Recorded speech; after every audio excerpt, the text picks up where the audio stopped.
there's a very beautiful young girl here to see you, but she doesn't have an appointment. I said, well, Mary, you don't have to have an appointment to see me. Send her in.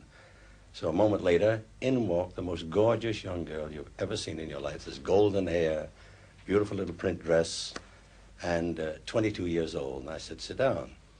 So she sat by the desk, and I began asking various questions, what she'd done.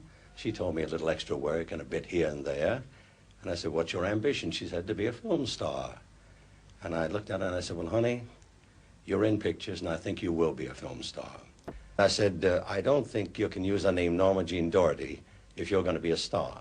We've got to change your name. By the contract, we have a right to change the name. So she agreed, and we looked in the book and thought of all kind of combinations of names. Nothing suited us. And finally, I remembered a girl I knew in New York, a stage star by the name of Marilyn Miller. And I said, to me, you're a Marilyn.